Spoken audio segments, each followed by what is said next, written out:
India में ना दो चीजें बहुत तेज वायरल होती है। पहला है एक गलत सेंटेंस और दूसरा है एक आधा सच। और जब ये दोनों मिल जाते हैं ना तो सीन सिर्फ गर्म नहीं होता, जलता है। सीन तो गरम है। लेट्स सीन गरम। यहां मिलेगा आपको इंडियन यूट्यूब क्रिएटर्स का ड्रामा, ट्रेंडिंग ट्रोल्स और यूट्यूब इंडिया का कलेश हर हफ्ते। और आज के एपिसोड में ना किसी को हीरो बनाऊंगा और ना ही किसी को विलन। और आज सिर्फ और सिर्फ सच बोलूंगा। और अगर सच कड़वा लगा ना तो वो सच की प्रॉब्लम नहीं होती। तो ये सब शुरू होता है एक इंस्टाग्राम रील से। एक इंस्टाग्राम इन्फ्लुएंसर अमूल्य रतन, एक पब्लिक प्लेस, एक आउटफिट वीडियो और सिर्फ एक सेंटेंस, जीरो सिविक सेंस।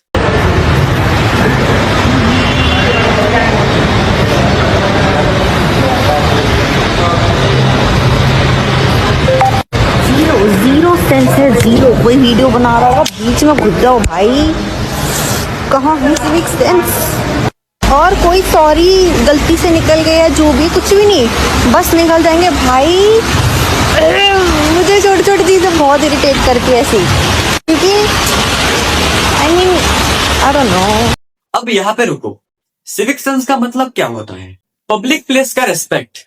पर पब्लिक प्लेस का मतलब ये होता है कि पब्लिक का हक। अगर आप कैमरा लिए खड़े हो और कोई आदमी पीछे से चल के निकल जाए, वो बदतमीज नहीं होता, वो पेडेस्ट्रियन होता है।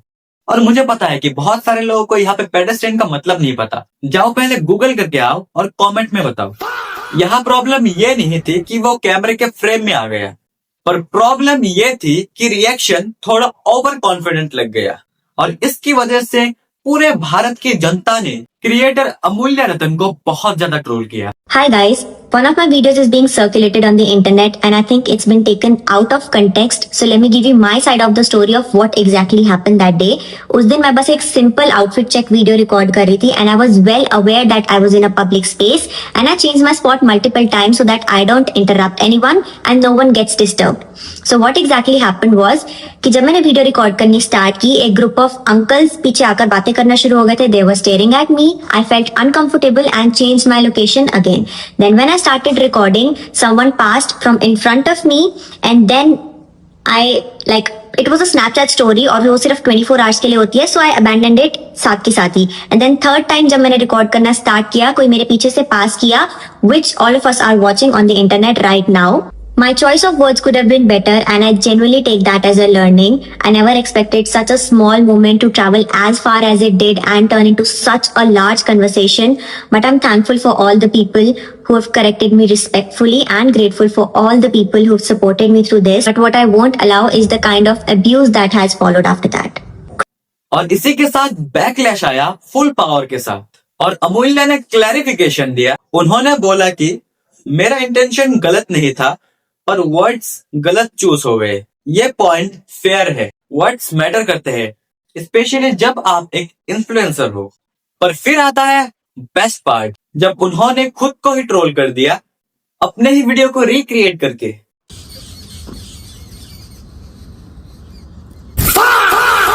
ये देख लो, क्रिएटर्स कहीं भी शुरू हो जाएंगे। अपनी बाप की रोड समझ रखी है। जीरो सिविक सेंस है, मतलब भाई जीरो सिविक सेंस भाई, जीरो सिविक सेंस। कोई वीडियो बना रहा होगा, बीच में घुस जाओ और सॉरी भी नहीं बोलना होता। ये नहीं कि वो वीडियो बनाना रुक जाए, नहीं, जीरो। और ऑनेस्टली यहाँ पे डैमेज कंट्रोल नहीं बल्कि रेस्पेक्ट रीगेन होता है, क्योंकि जो खुद पे हंस सकता है वो इंटरनेट पे सरवाइव भी कर सकता है। पर अगर ये ड्रामा लाइट था तो अगला वाला यूट्यूब का प्रॉपर कोर्ट रूम है। यहाँ पे इमोशन नहीं, सिर्फ सीक्वेंस। थगेश का कहना है कि उनका वीडियो पहले शूट हो चुका था, एडिट भी हो चुका था और अपलोड डेट प्लान्ड था। और तो और उन्हें यह भी नहीं पता था कि वही गेस्ट्स किसी और क्रिएटर के साथ ऑलरेडी शूट कर चुके हैं या फिर करने वाले हैं। और ये क्लेम लॉजिकली तो पॉसिबल है, क्योंकि गेस्ट ने किसी का भी नाम डिस्क्लोज नहीं किया था। प्रकाश मिश्रा के द्वारा मुझे एक डेट दी जाती है 27 जनवरी की, ठीक है। यहाँ पे निशु ने अब तक ओम प्रकाश के साथ शूट नहीं किया है। ओम प्रकाश की तरफ से मुझे डेट मिलती है 27 जनवरी की, निशु को उसने डेट दी थी 26 जनवरी की, ठीक है। एंड जब मैंने क्लियरली ओम प्रकाश को पूछा कि आप किसके साथ शूट कर रहे हो, ओम प्रकाश ने मुझे बोला लेकिन मैं किसी का नाम नहीं बताऊं।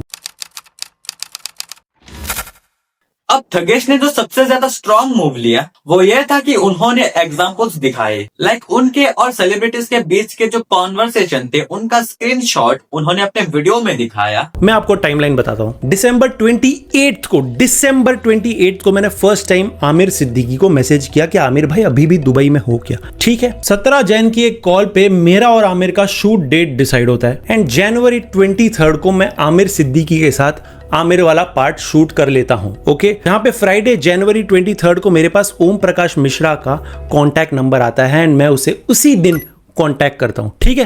एंड ओम प्रकाश मिश्रा के द्वारा मुझे एक डेट दी जाती है 27 जनवरी की, ठीक है।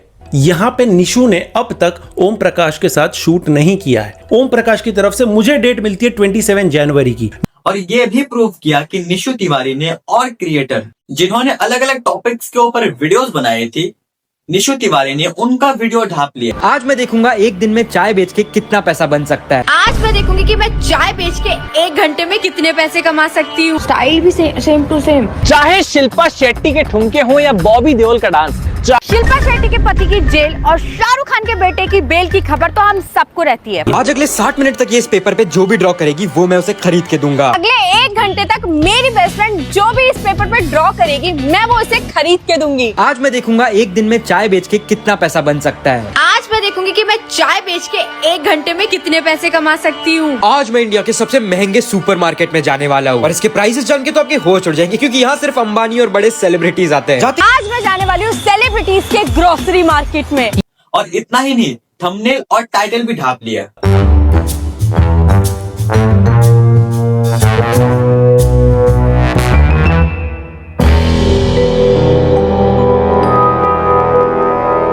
जैसे कि तुम लोगों ने देखा, सेम टाइटल, सेम थंबनेल और सेम एडिटिंग रिदम भी। अब अगर इंस्पिरेशन एक तरफ अलाउड है तो दूसरी तरफ कॉपी का टैग क्यों?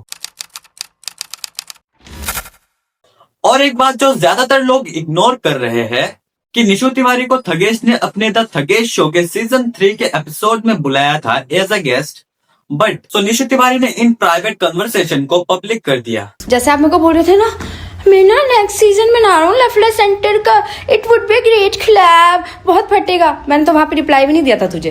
मेरे को कोई तेरे जैसे चर्सी क्रिएटर में इंटरेस्ट नहीं है। तू जैसे कर रहा था ना क्लैब, मेरे को नहीं है भाई तेरे में कोई इंटरेस्ट। वेल, थगेश शो के लिए इनवाइट दिया था आपको सीजन 3 के, एंड काफी प्यार से मैंने एक इनवाइट दिया था। इन सबको मैं ऐसे ही इनवाइट देता हूँ इनफॉर्मल, तो पर्सनल चैट या पर्सनल इनवाइट दिखा के मौकरी बनाने की कोई जरूरत नहीं थी उसकी। मेरे शो पे जितने भी सेलेब्स आके गए हैं सबको मैंने ऐसे ही पर्सनली इनवाइट किया है, एंड जब किसी को नहीं आना होता तो वो ना भी बोल देते हैं, that's okay. Literally private DM में इंडस्ट्री स्टैंडर्ड तरीके से उनको बुलाया गया था, पर उन्होंने डिनाई करने के साथ साथ थगेश के फेम को भी हार्म किया। प्राइवेट बात को पब्लिक करके कॉन्टेक्स्ट के बिना दिखाना, ये ट्रांसपेरेंसी नहीं होती, ये नैरेटिव बिल्ड होता है।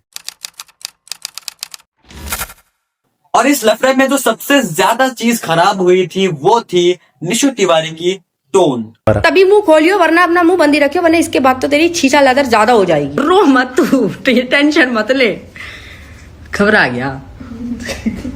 आप मेरे कौन सा बीवी बच्चे हैं जो मेरे का घर चलना है। मैं ना नेक्स्ट सीजन में ना रहा हूँ लफड़ा सेंटर का, इट वुड बी ग्रेट क्लैब। मेरे को कोई तेरे जैसे चर्सी क्रिएटर में इंटरेस्ट नहीं है। पहचाने भीख मत मांग उससे कि उस अपनी ऑडियंस दे दे कि मैं बच जाऊँ, फुकरा अपनी ऑडियंस दे दे कि मैं बच जाऊँ। नहीं बचेगा भाई, तू है कि बुद्धि काम नहीं कर रही। को लाके 25 लोगों को लाके आपको मिलियन व्यूज नहीं आ पा रहे हैं, मैं समझ सकती हूँ। आप क्यों इतने परेशान छिप है ना यहाँ पे, उसमें पहले भी तो घुस सकता था कि मैं बच जाऊँ, फुकरा अपनी ऑडियंस दे दे कि मैं बच जाऊँ। नहीं बचेगा भाई, तू जब बात कंटेंट से हटकर पर्सनल हो जाए तब विनर कोई नहीं होता। पर इंटरनेट का सिर्फ एक ही धर्म है, एंटरटेनमेंट। सिविक सेंस हो या कंटेंट सेंस, मीम बनेगा। क्योंकि इंटरनेट का कोई साइड नहीं होता, इंटरनेट का वाईफाई होता है। सच ये है कि ना हर इन्फ्लुएंसर विलन होता है और ना हर क्रिएटर विक्टिम। गलतियां होती है और ईगो भी होता है, पर जब सब पब्लिक हो जाए तब जजमेंट जनता करती है। और तो यही था सीन तो गरम है एपिसोड 1। और रुको कहीं जाने की जरूरत नहीं है क्योंकि अभी हमारा एक और सेगमेंट बचा है जिसका नाम है मीम रिव्यू। मरीज को लगा कि मौत का फरिश्ता आ गया। Let's see.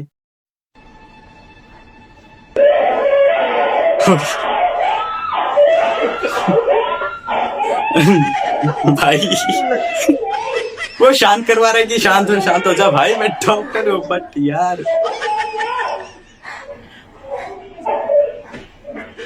भाई वो बेचारा खुद परेशान हो गया भाई। क्या हो गया भाई, क्या हो गया ये भाई। सही में लगा भाई, सही में यार कंफर्टेबल हो जाता हूँ ना, ठीक है। मैं थोड़ा सा कंफर्टेबल होके वीडियो बनाता हूँ, नहीं तो भाई नेचुरल हंसी नहीं निकलेगी, ठीक है। फिर तुम मत बोलना कि क्या हो गया भाई। तो नेक्स्ट मीम यहाँ पे है, कान के बाद दोस्त पकड़ा गया लेकिन मैं भाग गया। लेट्स सी भाई क्या मुस्कान है भाई। भाई इतनी भाई रोमांटिक नजरों से देख रहा था भाई। भाई ऐसा दोस्त मिले ना भाई, दुश्मनों की कमी नहीं होगी भाई, दोस्त ही दुश्मन निकलेगा भाई। ओके अब नेक्स्ट हो गया सीधा, देखते गाइस क्या सीधा हो गया भाई। तो बक्से को सीधा करेंगे, ऐसे अंदर से एयर बनेगी ना तो बक्सा सीधा हो जाएगा। ठीक है भाई। तो यहाँ पे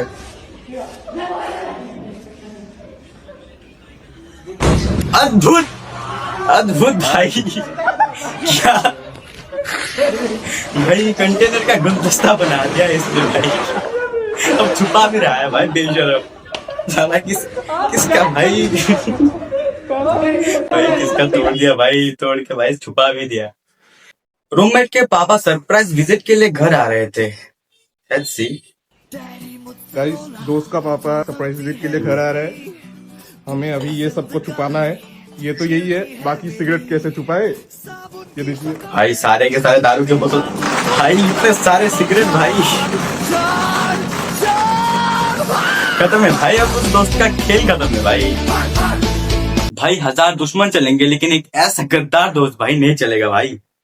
okay next, who will save us from the aliens.